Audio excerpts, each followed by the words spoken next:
또 오늘도 바쁜 시간에 이렇게 참석해 주셔서 정말 감사합니다. 또 감동적인 찬양으로 하나님께 우리의 마음을 향하게 해주셔서 감사합니다. 어제 제가 그 천연치료의 위력에 대해서 말씀을 드리면서 비록 1시간 강의를 듣지만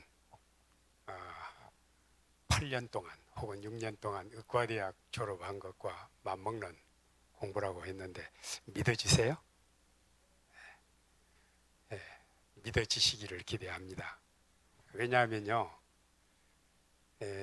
제가 의사 선생님들을 절대 무시하거나 또 과소평가하거나 절대 그런 건 아닙니다. 그런 건 아니고 정말 훌륭한 분들이시지만 현대의학이 발달하면 발달할수록 의학으로 못 고치는 병이 더 많아집니다. 여러분, 이렇게 굉장히 많은 약들이 있는데 제 이야기에 동의를 안 하셔도 괜찮아요. 그러나 제가 가진 확신을 여러분들에게 전합니다. 굉장히 다양한 많은 종류의 약이 있지만 여러분, 정말로 그 약 먹고 낫는 병이 있습니까? 단 한 가지 병이라도 약 먹고 낫는 병이 있습니까? 만일 약 먹고 낫는 병이 없으면 왜 아프면 약을 드십니까? 근데 여러분, 제가 이렇게 말하면 약을 반대하는 것처럼 들리지만 약을 반대하는 건 아닙니다. 부작용이 없는 약을 쓰자는 것입니다. 화학 처리된 약은 다 이펙트가 있고 사이드 이펙트가 있어요. 그러나 하나님이 말씀하신 약은 효과는 있는데 부작용이 없어요. 그런 약을 쓰자는 거예요. 아스피린 참 좋죠? 아스피린도 부작용이 있어요. 그러나 여러분, 아스피린을 어디서 만드느냐면 버드나무 껍질에서 추출해요. 아스피린의 주 원료가 살리실 엑시드예요. 살리실산. 살리실산을 버드나무 껍질에서 추출해요. 버들강아지 나무 껍질을 벗겨서 말려서 한 줌 달여서 먹으면 아스피린 효과를 내는데 절대 부작용이 없어요. 그렇게 쓰자는 거예요. 그러니까 여기 우리가 뉴스타트 천연치료를 배우게 되면은 효과는 있는데 부작용이 없는, 얼마나 좋습니까? 근데 항암 치료는 효과는 좋은데 부작용이 효과보다 더 많아요. 방사선 치료도 그래요. 암에 관한 한. 암 환자들은 암 줄기세포가 있어요. 항암 치료나 방사선 치료는 암 줄기세포를 없애지 못해요. 1%밖에 해당되지 않아요. 그래서 아무리 현대의학적으로 암을 치료해 놔도 재발됩니다. 근원이 해결되지 않았기 때문에. 그러나 하나님의 방법은 암세포도 없애고 암 줄기세포도 없애기 때문에, 즉 근본 치료를 하기 때문에 달라요. 결과가 달라요. 그러니까 이제 병만 고치는 의학하고 사람을 고치는 의학하고 완전히 다릅니다. 히포크라테스는 그래서 의학의 아버지라고 하는 이유가, 그는 환자를 만나면 환자가 뭐를 먹고 어떻게 하고 왜 병에 걸리고 이런 걸 다 이렇게 조사를 한 다음에 치료 방법은 부작용이 없는 자연 치료제를 썼어요. 물 썼어요. 하이드로테라피. 그리고 차콜 썼어요. 2300년 전에 히포크라테스가. 그는 병을 고치는 데 주력하지 않고 사람을 고치는 데 주력했어요. 그래서 우리는 의학의 아버지라고 그래요. 우리는 만드신 분이 가장 잘 고치신다는 신념을 가지고, 그렇기 때문에 뉴 스타트는 자연으로 돌아가는 거고, 자연으로 돌아가는 것은 하나님께로 돌아가는 거예요. 그리고 이 세상에는 수도 없이 많은 치료 방법들이 있어요. 질병은 5만여 가지가 있고 치료 방법도 그보다 더 많아요. 그러나 참된 치료자는 오직 하나님이세요. 만드신 분이 고치십니다. 뉴 스타트는 참된 치료자이신 하나님께 우리를 엮어주는 거예요. 그래서 제가 그 말을 하는 거예요. 6년 동안 혹은 8년 동안 의과대학 공부하는 것보다 어제 1시간 들으면 그보다도 낫다고요. 제 말이 진실입니다. 그리고 어제 이제 그 피에 관해서 또 질병을 과다 면역 결핍, 동맥경화로 나눠서 설명을 드렸고, 또 우리가 이거를 단번에 한 번의 시도로 돌 하나 던져서 새를 3마리 잡는 방법까지 말씀을 드렸어요. 이렇게 해서 어떤 형태의 질병이든지 우리가 자연으로 돌아가는 삶을 선택하면 이길 수 있습니다. 어떻게 해요? 병에 안 걸리고 살 수 있고, 병에 걸려도 나을 수 있고, 한번 나오면 재발이 안 되고, 그리고 이 땅에서만 행복하게 사는 것이 아니라 영원히 행복하게 사는, 이것이 자연으로 돌아가는 뉴스타트의 건강 법칙입니다. 제가 오늘 저녁에는 우주적 지능, 놀라운 잠재력에 관해서 말씀을 드릴 텐데요. 이번에 우리 총 주제가 마음으로 능히 병을 이긴다잖아요. 이 내용은 잠언 18장 14절에서 따온 겁니다. 사람이 마음으로 능히 그 병을 이기려니와 그 마음이 상하면, 심령이라고 했죠. 그 심령이 상하면 누가 그를 일으키겠느냐. 이 말씀에서 이번에 총 주제를 땄는데, 작년에는 일반적인 뉴스타트와 관련된 주요 핵심 내용들을 제가 설명을 드렸는데, 그 뉴스타트 내용은 외부에서 우리 몸에 적용하는 치료제들이라면, 이번에는 진정한 치료제는 우리 몸 안에 있어요. 우리 몸 안에. 의학적으로는 호메오스타시스 혹은 면역력이라고 그러는데, 이거를 하나님의 능력이에요. 이번 한 주간 동안에는 외부에서 적용하는 이 뉴스타트 천연치료를 적용할 때 이것이 무슨 목적으로 하느냐면, 우리 몸 안에 있는 치유력이 잘 작용하도록, 이 힐링 파워, 우리 몸 안에 있는 치유력이 방해가 되는 것은 제거를 하는 그런 역할을 하는 게 뉴스타트고, 진짜로 병을 치료하는 것은 우리 몸 안에 있는 치유력이에요. 이 하나님의 능력이에요. 마음으로 병을 이기는 거예요. 이번 주에는 거기에 집중해서 말씀을 드릴 거예요. 오늘 여러분들이 어떤 마음으로 어떤 형태로 오셨는지 상관없어요. 오늘 여기 나가실 때는 전혀 다른 사람이 돼가지고 나가실 겁니다. 우주적 지능을 이해하시게 되면요. 조건이 그겁니다. 우주적 지능이 어떤 것이라는 것을 이해하시게 되면 전혀 다른 사람으로, 말하자면 눈앞에 보이는 것만 생각하고 사는 삶이었다면 이제 우주적인 관점을 가진 사람으로 바뀌어서 가시게 될 것입니다. 자, 이제 만일 너희에게 믿음이 겨자씨 하늘만큼만 있어도 이 산을 명하여 여기서 저기로 옮겨지라 하면 옮겨질 것이요, 또 너희가 못할 것이 없느니라. 마태복음 17장 20절 말씀입니다. 여기 오늘 말씀의 요약입니다. 우리의 믿음이 너무 소극적이다, 아니 아예 없다, 기적이 일어나는 방법들, 우리에게는 이미 기적을 일으키는 천부적인 능력이 있습니다. 하나님은 진짜 하나님으로 인정하는 요청에 기뻐 응답하십니다. 이게 오늘 공부의 요지입니다. 이 제자들이 변화산 목격 후에 그 변화산 사건이 진행되고 있는 동안 기다리고 있는 제자들에게 간질병, 귀신 들린 아이를 데려왔는데 제자들이 못 고쳤습니다. 근데 예수님이 마태복음 10장 1절에 보면, 변화산 사건은 마태복음 17장이에요. 그러니까 벌써 이전에 귀신 쫓아내고 병 고치는 능력을 주셨고 제자들이 그렇게 했습니다. 예수의 이름으로 귀신도 쫓아내고 병도 고치고 있는데 지금 안 돼요.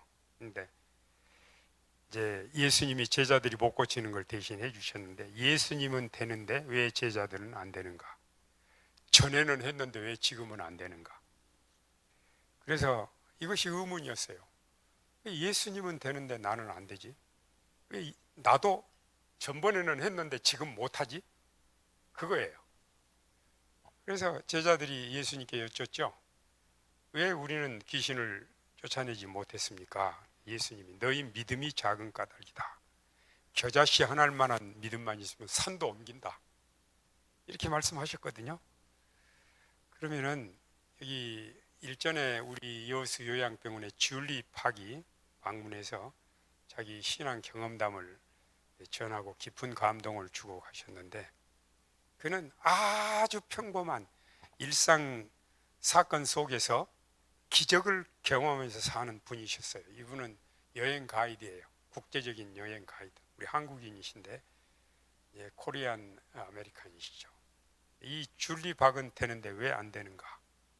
예를 들어보겠습니다. 이분이 여행 가이드니까 여행하는 사람들 여권하고 현금, 캐시를 어마어마하게 많은 돈을 가방에다가 들고 다녀요. 근데 한 번은 그 가방을 어디다 놨는데, 어디 잠시 쉬는 동안 놨는데 안 가지고 온 거예요. 2시간 이상 지났어요. 그제서야 알았어요. 그 길을 달려가가지고 가방을 찾아오는 얘기. 근데 어떻게 됐냐면요, 벌써 없어졌어야죠. 그 다음에 가방만 있으면 그 안에 돈은 꺼내갔어야죠. 근데 가방이 딱 있는데 굉장히 기도를 했어요. 이게 이 돈 없어지면 여행도 못하고 여권도 없고 지금 난망하잖아요. 기도를 드렸어요, 하나님께. 계속 기도를 드렸는데, 거기 가방을 놓고 온 장소에 가니까 가방이 있더래요.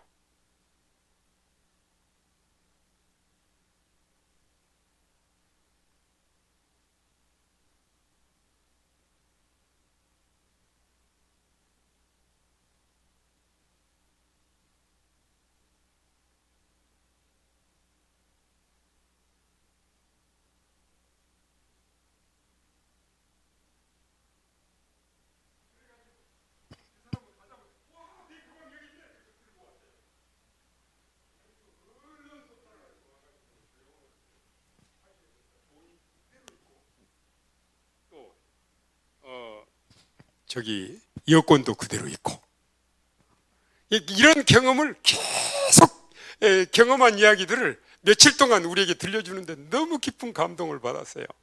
그래가지고 제가 그분의 이야기를 간단하게, 자세하게 아니고 상식과 기적 그리고 믿음이라고 하는 제목으로, 여기 지금 제가 제 네이버 블로그 주소입니다. 여기다가 올렸습니다. 이 이야기를 올리면서 이렇게 토를 달았습니다. 상식을 벗어난 것이 기적이요, 기적을 상식처럼 생각하는 것이 믿음이다. 이렇게. 그러니까 기적은, 우리의 믿음이 기적을 일으키는 건 물론 아니에요. 기적을 우리가 믿는 분이 기적을 일으키시는 거예요. 우리 믿음이 우리를 구원하는 거 아니에요. 우리가 믿는 분이 우리를 구원하는 거예요. 이 사실을 명확하게 알아야 돼요. 그래야 우리가 올바른 그리스도인이 됩니다. 내가 좀 잘하면 내가 잘한 것처럼 우쭐하면 아직 그리스도인이 아닙니다. 자, 기적에 대해서 다음과 같은 사실을 생각해 볼 필요가 있습니다. 기적이 왜 일어나는가? 우리에게는 이미 기적을 일으키는 천부적인 능력이 있어요. 제가 조금 전에 말씀드렸죠. 오늘 이 말씀을 잘 이해하면 여러분이 여기 교회에 들어오실 때하고는 전혀 다른 사람이 되어가지고 나가실 겁니다. 지금까지 살아온 것과는 완전히 차원이 다른 삶을 사시게 될 것입니다. 오늘 이 말씀을 이해하시게 되면요. 그래서 저는 이 말씀을 전하면서 성령님께서 우리의 마음에 감동하셔서 하나님의 마음이 전달되기를 바라고, 또 우리가 기적을 밥 먹듯이 하는 그리스도인이 되기를 희망합니다. 저는 그렇게 될 것이라고 믿습니다. 마음으로 능히 병을 이긴다라는 주제가 어떤 것인지 우리가 여러 측면에서 매일 밤마다 다른 측면에서 이 사실들을 보게 될 거예요. 하나님을 진짜 하나님으로 인정하는 요청에 하나님은 너무너무 기뻐하십니다. 자, 여기 그 인간의 잠재력에 대해서요, 인간의 뇌 연구에서 제가 이런 기사를 봤습니다. 인간의 뇌가 가지고 있는 능력은 이건 누구나 마찬가지예요. 누구나 브리테니카 대형 백과사전을 다 외울 수 있답니다. 그 이만한 책이 몇 권이나 됩니까? 30 몇 권이죠. 어마어마한 거예요. 그 다음에 40권 40개의 외국어를 유창하게 할 수 있답니다. 우리 뇌가 제대로만 사용되면요. 그리고 수십 개의 대학 필수 과정을 다 마칠 수 있답니다. 그런데 여러분, 죄송하지만 우리가 너무 열등의식에 빠져 있고 게으르고 부정적인 의식 구조 때문에, 이건 누구나 다 마찬가지, 일생 동안 우리가 가진 능력을 3%에서 5%밖에 안 쓴답니다. 우리가 가진 능력을. 그래서 오늘 제가 지금 기도하는 마음으로 이렇게 기대하는 겁니다. 오늘 이 강의를 들으신 다음에 여러분들이 나가실 때는 여러분들의 능력을 99% 사용하는 사람이 되기를 바라는 것입니다. 아인슈타인도 5%밖에 안 쓴 거예요. 아인슈타인도 그런 얘기를 했어요. 천재란 한 방울의 영감, 99방울의 땀방울, 그랬어요. 그러니까 한 방울의 인스피레이션, 99방울의 펄스퍼레이션. 근데 그거는 굉장히 노력해서 그렇게 천재가 됐다고 말하는 건데, 사실은 여러분, 그럼 제가 여기 중간에 여러분들에게 한번 여쭤보겠습니다. 왜 사람의 잠재력이 이렇게 뛰어날까요? 얼른 대답이 나오실 것 같은데. 우리가 누구를 닮았죠? 그렇습니다. 겉모양만 하나님 닮은 게 아니라 품성도, 지력도, IQ도 하나님을 닮았습니다. 그래서 그렇게 똑똑한 겁니다. 그래서 우리가 이런 사실을 깨닫고 정말 이 그리스도인의 축복입니다. 그래서 우리가 얼마나 놀라운 존재라는 것을 아는 순간 우리는 딴 사람이 됩니다.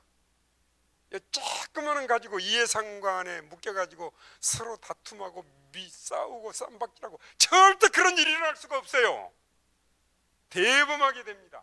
당당하게 삽니다. 물론 교만하지 않게, 겸손하고 진실하면서도 당당하게 인생을 살 수가 있습니다. 절대로 과소평가하지 마십시오. 에릭 번의 교류 분석에서 이런 글이 있어요. 우리 안에는 우리 스스로 운명을 뒤바꿀 만한 엄청난 잠재력이 숨어 있다. 여러분이 정말 돈 많이 갖기를 원하십니까? 오늘 저녁 끝난 다음에 여러분들의 잠재력을 쓰시면 돈 버는 거 국리에 내서 이 세계의 갑부가 될 것입니다. 근데 돈 별로 그게 중요한 게 아니더라고요. 돈 별로 중요한 게 아니야. 하나님 모르면 돈이 재앙입니다. 하나님을 알아야 그 돈도 축복되게 쓸 수가 있어요. 자, 이 에릭 번의 교류 분석에서 보면은 그 유명한 프로이드의 이론과 아주 유사합니다. 그래서 그 어버이 자, 어른 자, 어린이 자로 이렇게 소개를 했어요. 자아 상태의 모델을. 프로이드는 이제 그 초자, 자아, 이드 이렇게 구분해서 설명을 했어요. 그런데 여기 이제 인도에 이런 동화가 있어요. 어떤 사람이 이제 암탉이 알을 품고 있는데 거기다가 독수리 알을 하나 넣었어요. 그래서 이제 병아리도 부화하고 독수리도 부화돼서 깨어났는데, 이제 독수리가 자기는 병아리인 줄 알고 살아요. 닭이 자기 엄마인 줄 알고 살아요. 그래서 병아리와 함께, 이 독수리가 병아리와 함께 이렇게 다 다니는데, 한 번은 굉장히 큰 새가 날개를 쫙 펼치고 날아가는 모습을 보고 이 독수리가 엄마 저거 무슨 새요? 그러니까 저거는 하늘의 왕 독수리란다 그랬어요. 그러니까 이 독수리가 날개를 쫙 펴니까 자기도 그렇게 날개가 펴지는 거예요. 막 날아가려고 그러는데 무슨 일이 벌어졌느냐면은, 다른 병아리들이 너 웃기지 마, 너 병아리야. 그러니까 이 독수리가 날개를 젓고 병아리처럼 평생 살았답니다. 근데 우리 존재가 어떤 존재인지를 모르면은 아주 평범하게 이 세상을 살다가 갈 수 있습니다. 그러나 우리가 하나님의 아들이요 하나님의 딸이라는 사실을 알게 되고, 우리의 품성도 하나님을 닮았고 우리의 겉모양도 하나님을 닮았고, 지금 우리는 하나님을 보고 살 수는 없지만 우리 부모, 형제, 부부간, 부모와 자녀, 형제 사이에 우리는 인간관계를 통해서 하나님을 볼 수 있도록 특권을 받았습니다. 그래서 우리가 하나님을 마음에 모시는 삶을 살게 되면 서로에게서 하나님의 모습을 보고 사는 축복을 얻게 됩니다. 우리 교회에 오면 성도들 서로 사이에 하나님의 모습을 보고 사는 겁니다. 하나님께서는 그걸 기대하시는 것입니다. 여러분, 하나님의 사업은요, 인재가 없어서 못하는 거 아닙니다. 돈이 없어서 못하는 거 아닙니다. 하나님의 사업은 어떤 능력이 부족해서 못하는 거 아닙니다. 하나님의 사람이 없어서 안 되는 것입니다. 우리 모두가 진정으로 하나님의 사람이 된다면, 하나님이 내 마음에 머무신다면, 하나님의 능력의 통로가 된다면 복음 전파는 순식간에다 마칠 수 있습니다. 내가 어떠한 사람이냐 하는 것이 중요한 게 아닙니다. 내가 누구의 것이냐 하는 것이 중요합니다. 예수님의 재림도 어떤 사건들이 일어나느냐, 그게 중요한 게 아닙니다. 누가 오시느냐가 중요한 것입니다. 우리 주변에 일어나는 정치, 경제, 사회, 모든 징조들, 성경에 예언된 징조들이 거의 다 이루어지고 있는데, 이것이 우리에게 말하는 바가 뭡니까? 무엇을 말하고 있는 겁니까?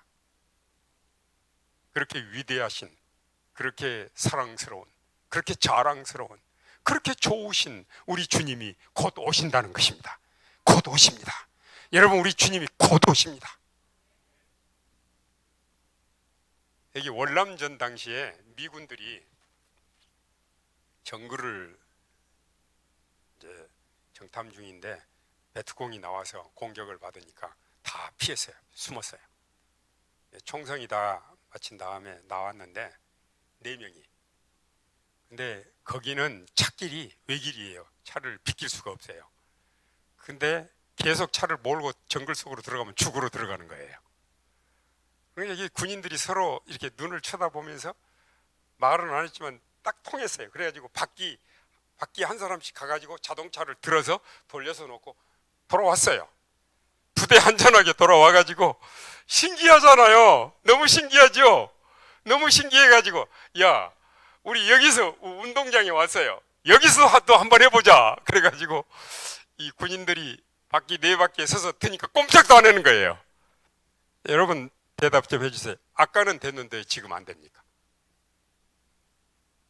아까 제자들 생각하고 똑같죠? 예수님이 이럴 때 뭐라고 답변하시겠습니까? 너희 믿음이 적은 영고다. 정말 여러분, 우리 성경 신앙을 갖는 사람들은요, 성경을 통해서 하나님의 마음이 전달이 되면 그리스도인은 예수님을 생각할 때마다 눈물을 흘리는 사람들이에요. 하나님의 사랑을 느끼고 흘리는 그 눈물 렌즈는 땅바닥을 봐도 하늘이 보여요. 과학적으로 아무리 발달된 망원경을 통해서 보는 것보다 눈물 렌즈를 통해서 더 멀리 볼 수 있어요. 이 그리스도인의 축복이에요. 이은하는 아주 평범한 아이였어요. 어린 시절 과천 시민회관에서 스케이팅 강습 중에 코치가 이런 말을 했어요. 이은하는 특별합니다. 엄마가 이거를 귀다 듣고 이은하도 협력을 하고, 그렇게 해서 올림픽 부분, 피겨 부분 금메달리스트가 됐어요. 세계적으로 스타가 됐어요. 여러분, 인생의 핸디캡과 불행을 우리가 다 떨쳐버릴 수가 없어요. 우리는 헤아릴 수 없이 많은 장애물들이 우리를 덮치고 괴롭혀요. 그러나 그리스도인은 이 장애물이 아니에요. 디딤돌이 돼요. 디딤돌이 돼요. 인정하십니까? 여러분, 너무 근시안적으로 살아온 우리 인생이 부끄럽지 않습니까? 우리는 멀리 하늘을 바라보고 삼층전을 깨뜨려보고 하나님이 계신 보좌를 보면서 살아야 됩니다. 그분이 우리 아버지시잖아요. 저는 이 나이가 먹어가면서 너무너무 감사한 게 뭐냐면, 내가 어쩌다가 예수를 믿고 살게 됐는가. 억울해서가 아니라 기뻐서, 너무너무 감사하고 기뻐서. 이런 위대하신 하나님이 나의 아버지시라니 생각만 해도 기쁘잖아요. 그렇죠? 지금 여러분이 지금까지 경제적으로 가난하다고 생각하면서 사신 분 계세요? 아버지 한번 불러보세요. 얼마나 당장에 부자가 되는지. 맞죠? 몸이 아파서 힘들어하고 그런 분 계세요? 내가 공부를 못 해가지고 이렇게 좀 서운하게 생각하시는 분 계세요? 하나님을 아버지로 부르는 사람은 이 세상에서 가장 위대한 학자보다 더 똑똑한 머리를 가지고 있습니다. 아인슈타인은 4살이 넘도록 말을 제대로 하지 못했습니다. 1학년 담임선생님이 혹평하기를 얘는 어떤 기대도 할 수 없다고 그랬는데 엄마 아빠는 달랐어요. 아인슈타인에게서 장점, 잠재력을 발견하고 세계적인 물리학자가 되도록 도왔습니다. 영국의 유명한 시인 조지 고든 바이런 경은 태어날 때부터 한쪽 발 기형으로 다리가 휘어졌습니다. 세계적인 작곡가 베토벤은 귀머거리였습니다. 세계를 호령한 위대한 장군 나폴레옹은 키가 작았습니다. 천재 작곡가 모차르트는 폐결핵 환자였습니다. 미국의 덕망이 높은 프랭클린 루즈벨트 대통령, 미국인들, 여러분들 미국인들이시니까 미국에서 가장 존경하는 대통령 2명이 누구예요? 네, 루즈벨트하고 아브라함 링컨. 아주 훌륭한 그리스도인이요, 훌륭한 대통령입니다. 루즈벨트 대통령은 소아마비 환자였습니다. 헬렌 켈러는 앞도 못 보고 귀도 못 들어요. 그렇게 불행한 사람이었어요. 그러나 그는 오늘 얼마나 많은 사람들의 마음에 하나님의 사랑을 심어주고 예수님의 사랑을 심어주는 찬미를 통해서 그런 훌륭한 일을 남겼습니까?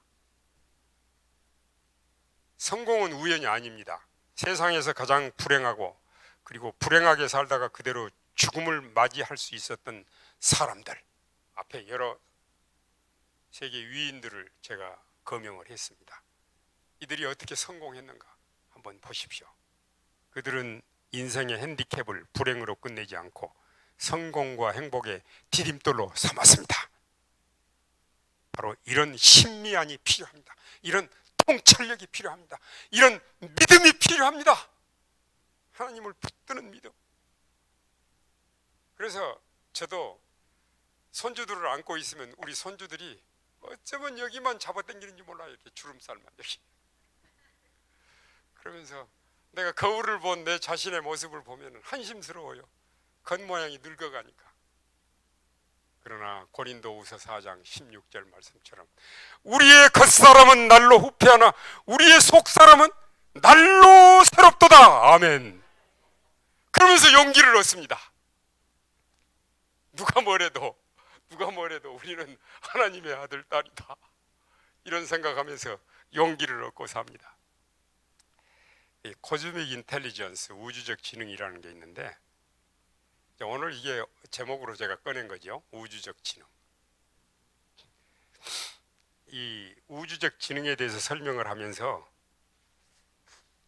이런 임상에 관련된 이야기를 소개를 했는데 사막에 다람쥐하고 방울뱀이 있어요. 다람쥐는 방울뱀의 먹잇감이에요. 먹이사슬에 이렇게 근원인데, 근데 이 방울뱀은 독사예요. 독이 맹독이에요. 한번 물리면 그냥 꼼짝을 못하고 그 자리에서 숨도 못 쉬고 그냥 죽어요. 맹독이에요. 다람쥐는 이 방울뱀을 만나면 그냥 물리지도 않았는데 움직이지도 못해요. 근데 어느 날 이상한 일이 벌어진 거예요. 다람쥐 한 마리가 이 독사를 보고도 도망을 안 가고 막 대드는 거예요. 근데 대드는데 물려도 대드는 거예요. 다른 때 같으면 보기만 해도 그냥 막 이렇게 이상하잖아요. 그래서 다 조사를 해봤더니 이 다람쥐가 이틀 전에 새끼를 낳았어요. 이틀 전에. 그래서 자기 새끼를 다 키울 때까지는 죽을 수가 없는 거예요.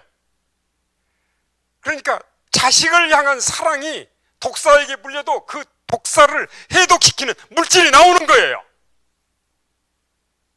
인간의 잠재력에는요 불가능이 없어요, 여러분.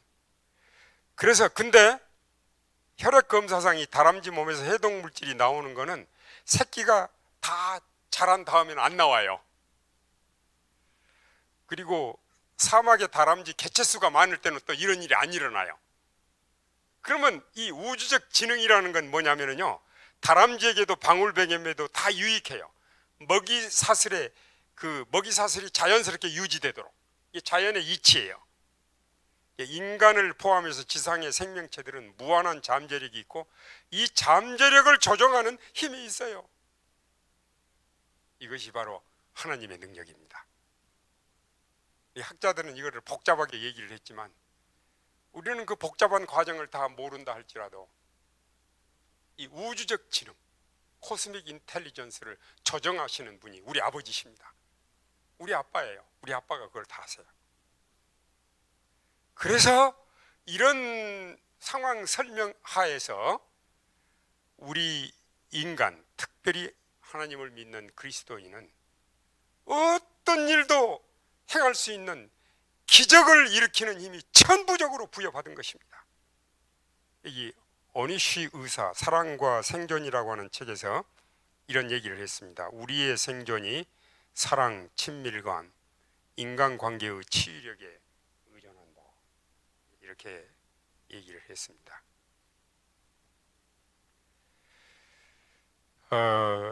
제가 그 여수 요양병원에 이제 일을 하면서 참 어려운 환자들을 계속해서 만납니다.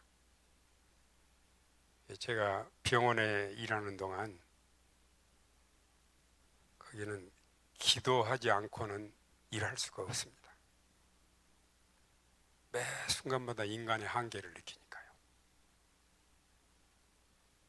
제가 하는 일은 환자들이 오시면 의사를 만나고 간호사실을 거친 다음에 이제 컴퓨터에 EMR에 이제 다 올라와요, 온라인에. 그러면 제가 거기서 환자들에 대한 병력을 다 확인하고 또 기록을 하고 그 다음에 이제 환자를 만나요. 만나면 제 방에는 체중 비만 측정하는 거, 또 혈관 건강 측정하는 거, 또 HP 검사, 이렇게 해서 병원 검사상 나오지 않는 병의 원인을 찾아내는 이제 인바디 테스트도 하고 이런 검사를 해요. 시간이 얼마 안 걸려요. 길게 못 해요.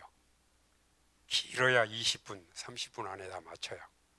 이렇게 하고 그 EMR 컴퓨터에 나오지 않는 그 환자의 과거의 병력을, 병 원인이 뭔가를 적고 그 다음에 현재 상태에 대해서 하고 그 다음에 이분에게 가장 적절한 천연치료 처방을 안내합니다. 실비보험이 있는 사람은 비싼 치료도 안내하고 실비보험이 없는 사람은 값이 아주 저렴한 치료 방법이지만 효과가 좋은 방법으로 그렇게 하면서 이제 제가 이미 준비된 프린트물에다가 뉴스타트를 잘 아는 사람도 있고 모르는 사람도 있기 때문에 이 한 장, 종이 한 장에다가 의과대학에서 여러 해 배워도 못 배울 만한 그런 요점들을 정리를 해서 제시를 합니다. 그리고 한 줄로, 딱 한 줄로 천연치료로 요약을 합니다. 천연치료는 자연 친화적인 삶인데 면역 균형을 잡는 거고 이렇게 해서 부작용이 없이 병을 이기는 거고 이런 생활을 계속하면 재발이 안 되고 여기까지. 그 다음 이야기는 이제 거기에 적지는 않습니다. 그리고 사람이 이제 마음 문을 여는 분들한테는 우리가 이 땅에서만 건강하게 살 뿐만 아니라 영원히 건강하게 삽니다. 그런 얘기를 하는 동안에 상당히 많은 환자들이 눈물을 흘리십니다. 그래서 이제 다 얘기를 마치고 결론은 우리가 여기서 하는 천연 치료는 부작용이 없고 효과가 좋은 방법인데 재발이 안 되고 얼마나 좋아요. 그리고 이 땅에서만 행복하게 사는 것이 아니라 영원히 행복하게 사는 것. 그게 뉴스타트 방법인데, 뉴스타트 8가지를 제가 3가지로 또 요약을 해드려요. 첫째, 마음의 안정과 평화가 필요합니다. 사람을 괴롭히는 병의 90% 이상이 마음에서 생기는데 이것만 해결되면 천연치료 90%는 이루어진 겁니다. 마음의 안정과 평화는 우리 노력으로는 안 됩니다. 하나님의 도우심이 꼭 필요합니다. 이렇게 설명을 해줘요. 그 다음에 두 번째는 정상 체온 관리를 해야 됩니다. 대부분의 병이 면역 균형이 깨져서 생기는데 면역 균형을 잡으려면 정상 체온 유지가 돼야 돼요. 암은 정상 체온보다 0.5도나 1도 낮을 때, 손발이 차거나 아랫배가 차거나 체온이 낮을 때 암이 발생합니다. 체온이 낮으면 피가 느리게 흐르면서 면역력이 확 떨어집니다. 감기 자주 걸리고 그래요. 그리고 이제 이런 정상 체온을 유지할 수 있도록 하기 위해서 우리 병원의 치료실에 굉장히 다양한 치료법들이 있어요. 고주파 치료도 있고 원적외선 전신 원절 치료도 있고 수소방도 있고 또 온냉욕도 있고 숯 온냉도 있고 족욕도 있고 아주 다양한 치료들을 그 사람의 체력과 경제력에 맞게 소개를 해드려요. 빈도도 일주일에 몇 번, 하루에 몇 번 이렇게 하고 그렇게 해서 이제 안내를 해드립니다. 그리고 다 이야기 마친 다음에 함께 기도를 드립니다. 그런데 이제 이런 과정을 거치고 모든 환자들이 이런 방법으로 하면 좋은데 다는 그렇지 않습니다. 이렇게 해도 또 틈나면 밖에 나가서 장어탕도 먹고 오고 갈비찜도 먹고 오고 그런 사람도 있고 어떤 사람은 대범하게 병원 안에까지 가지고 와서 먹는 사람도 있고 별의별 사람 다 있습니다. 속이 뒤집어집니다. 우리는 정성을 다해서 저렇게 하면 죽을 텐데 안타까워가지고 말을 해주지만 어떨 겁니까? 말을 해도 안 되니까. 또 어떤 사람들은 하나님을 전혀 모르는 상태로 이렇게 있다가 와가지고 하나님을 발견하고 믿고 1주, 2주, 3주 지나면서 침례를 받고 그래서 그분들은 뭐라고 말하냐면 제가 암에 걸린 게 너무 행복합니다. 암에 걸려서 행복하대요. 제정신입니까? 왜 암에 걸렸는데 행복할까요? 이렇게 말을 합니다. 내가 암에 안 걸렸으면 하나님을 만나지 못했을 텐데 암에 걸려서 하나님을 만나게 되고 그러면서 뭐라고 말하는 줄 아세요? 이제 내가 병에서 낫고 안 낫고는 나하고는 아무 상관이 없습니다. 나는 하나님을 만났기 때문에 이제 더 바랄 것이 없습니다. 그러니까 병이 더 잘 낫는 거예요. 마음을 탁 비우고 내려놓으니까. 사람이 어떤 병이든지 마음으로 병을 이기는 거예요. 그래서 치료가 잘 일어나요. 그런 환자들 중에 말기 환자, 의학적으로는 완전히 손 뗀 사람, 너무 퍼져서 수술도 못한 사람, 항암 치료도 못하는 사람, 그런 사람들이 안 죽어요. 여러 달이 지나도. 한 달도 못 살겠다는 사람이 반년이 지나고 1년이 지나도 더 건강해져요. 그래서 제가 이런 일들을 보면서 제가 여러분들에게 이런 이 우주적 지능 또는 이런 기적에 대해서 강의를 하지만 또 사람이기 때문에 우리가 당장에 눈앞에 어려운 일이 있으면 또 우리 마음이 약해져요. 그래서 우리는 끊임없이 하나님의 은혜를 받고 사는 게 필요합니다. 그래서 끊임없이 말씀을 연구하면서 우리의 마음이 하나님과 연결되는 삶이 필요합니다. 우리가 얼마나 연약한 존재라는 걸 알면서 하나님의 위대하심을 바라보면서 용기를 얻고 희망을 얻고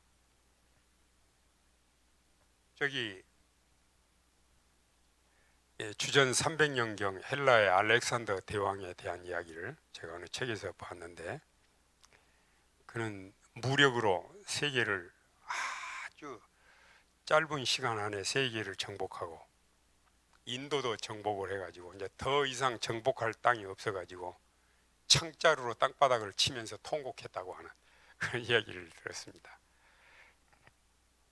근데 이 알렉산더는 아주 위대한 정복자이면서 또 온정적인 통치자였습니다. 비록 33살밖에 살지 못했지만 이 1년에 하루씩 정상 참작의 날을 정해가지고 행사를 하는데, 이때는 무작위로 국민들을 선발을 해가지고 궁중으로 모셔옵니다. 그래가지고 그들의 소청이 무엇이든지 들어줍니다. 옷 달라 그러면 옷 주고, 약 달라 그러면 약 주고, 돈 달라 그러면 돈 주고, 먹을 것 달라 그러면 먹을 것 주고, 원하는 대로 다 해줍니다. 이 정상 참작의 날을 해마다 거행을 하는데, 어느 정상 참작의 날 어느 남자가 왔는데, 이 사람은 다른 사람이 달라는 거하고 전혀 다른 걸 달라는 거예요. 궁전을 달라는 거예요. 궁전을. 그러니까 이 무슨 주제넘는 소리야. 음식이나 옷이나 돈이나 약이나 구할 것이지.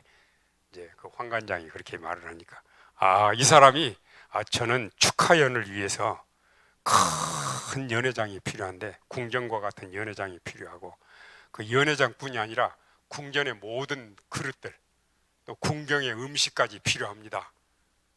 그런 거예요. 그래서 나는 이것을 대왕에게 전하지 않겠네. 살다 보니 별일 다 있네. 지금까지 이렇게 염치 없고 버르장머리 없는 요구를 들어본 적이 없는데. 그러니까 이제 소리가 높아지죠. 근데 이 사람이 버티고 굽히지를 않는 거예요. 웬만하면은 그러시냐고 뒤로 물러나야 되는데 안 물러나고 꼿꼿이 서가지고 궁전을 달라는 거예요. 계속. 그러니까 이 황관장이 안 된다고 소리가 좀 커지니까, 왕이 시끄러우니까 왕이 나오셨어요. 무슨 일이냐 물으니까, 이제 들통이 났잖아요. 그래서 그 남자가 원하는 것이 무엇인데 그러느냐 그랬더니, 황관장이 왕 앞에 머리를 숙이고 안절부절 못해 하는 그런 모습으로 왕만 들리는 조용한 소리로 이렇게 보고를 했습니다. 대왕이시여, 만세수를 하시옵소서. 소신은 이런 무례하고 분별력이 없고 염치 없는 요청을 아뢰기 두렵사옵니다. 저자가 궁전을 원하며 궁전 연회장과 궁전 시설과 궁전 음식까지 제공하라고 합니다. 너무 부당한 요구라 입 닥치라고 했는데 고집이 얼마나 센지 물러나지를 않습니다. 대왕이시여.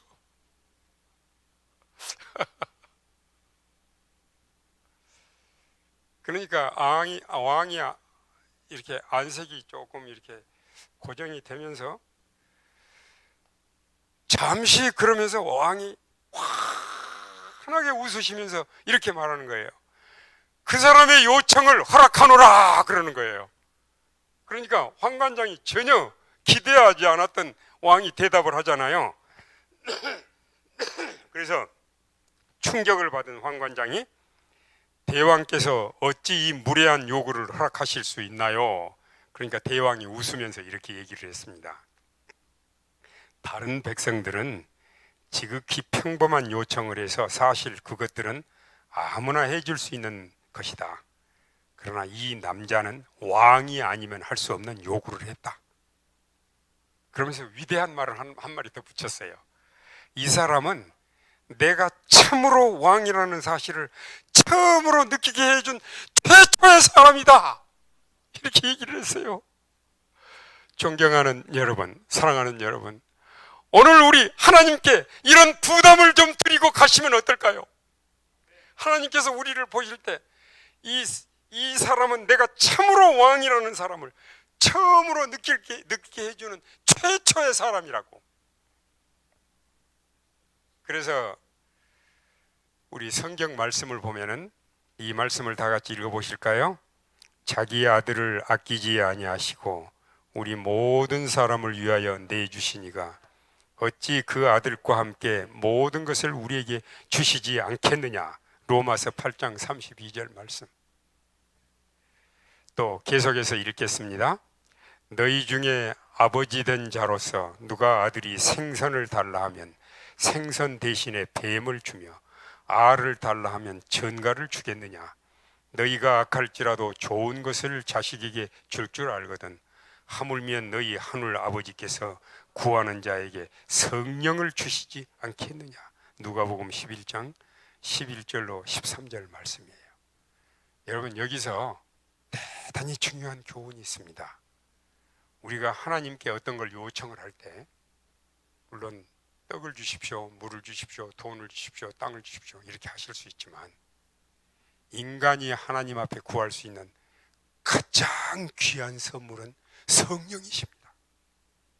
성령이십니다. 이렇게 성경이 언급했어요. 하나님께서는요, 우리들에게 가장 좋은 것을 주시기를 원하십니다.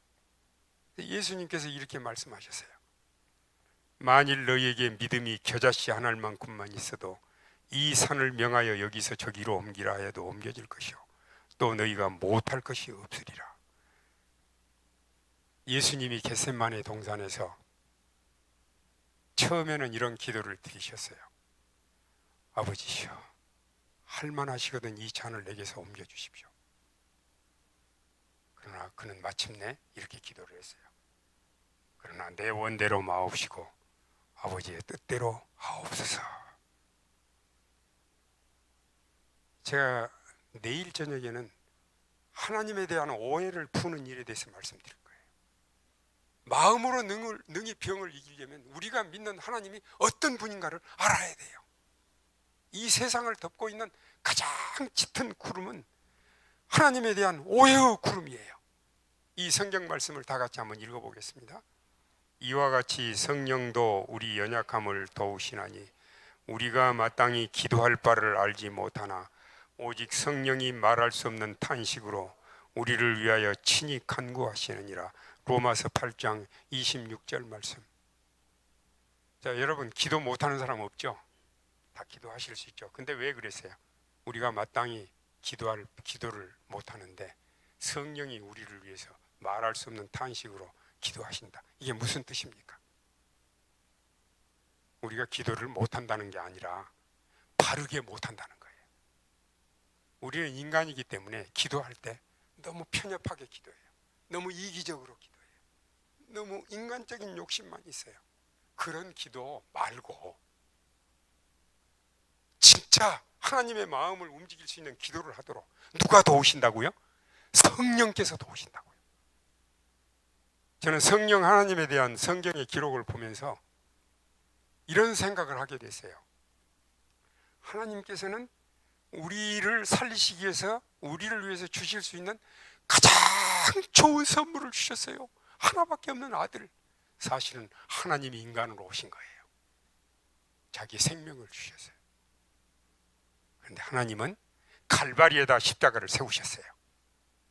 근데 이 갈바리의 십자가를 우리의 가슴에다 세우시는 분은 성령 하나님이세요.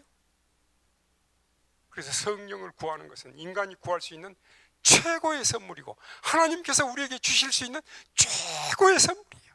성령께서 우리 안에 들어오시면 성령이 회개하게 하고 거듭나게 하고 죄를 이기게 하고 변화되게 하고 하나님의 사람으로 회복되는 일을 하시는 분이 성령 하나님이십니다. 죽을 병도 고치고 우리에게 부족한 것을 다 채워주시는 분이 성령 하나님이십니다. 오늘 마지막 성경 말씀입니다. 우리가 지금 무례한 요청을 하는 믿음으로 하나님을 참으로 하나님으로 인정하는 기도를 드리면 하나님께서 너무너무 좋아하십니다. 눈물을 흘리시면서 좋아하십니다. 다 같이 말씀 읽겠습니다. 그러므로 내가 너희에게 말하노니 무엇이든지 기도하고 구하는 것은 받은 줄로 믿으라. 그리하면 너희에게 그대로 되리라. 마가복음 11장 24절 말씀입니다. 존경하는 성도 여러분, 여러분은 자랑스러운 하나님의 아들이십니다. 하나님의 딸이십니다. 여러분은 혼자가 아니십니다. 우리가 하나님을 먼저 등지고 떠나기 전에는 그분이 우리를 떠나시는 일이 없습니다. 그놈은 임마누엘이 되셨습니다. 33년간이 아니라 영원토록 인간이 되셨습니다. 그분은 우리의 오라버니요, 우리의 남편이요, 우리의 형님이시요, 우리의 아버지시요, 우리의 주인이십니다. 우리가 나사렛 예수의 이름으로 기도드릴 때 사단의 전 군대가 무서워서 떤다고 그랬습니다. 여러분은 위대한 존재들입니다. 아버지가 하나님이시기 때문에 이런 축복 속에서 남은 인생을 건강하고 행복되게 사시기를 간절히 바랍니다. 기도하겠습니다. 아버지 하나님, 오늘 또 축복의 하루를 주셔서 감사합니다. 하나님이 어떤 분이신가를 말씀을 통해서 느끼고 깨닫도록 도와주셔서 감사합니다. 생명의 근원이시오 우주의 지배자이신 하나님이 우리 아버지이심을 인해서 감사합니다. 아버지 하나님, 우리의 필요를 가지고 나사렛 예수의 이름으로 무릎 꿇을 때 우리의 기도를 응답하시고 성령의 감동하심으로 하나님의 마음에 꼭 맞는 기도를 드리도록 저희를 도와주셔서 기도의 응답 속에서 살면서 우리 하나님께 영광 돌리는 삶을 살도록 저희를 도와주시옵소서. 예수님의 귀한 이름으로 간절히 기도합니다. 아멘.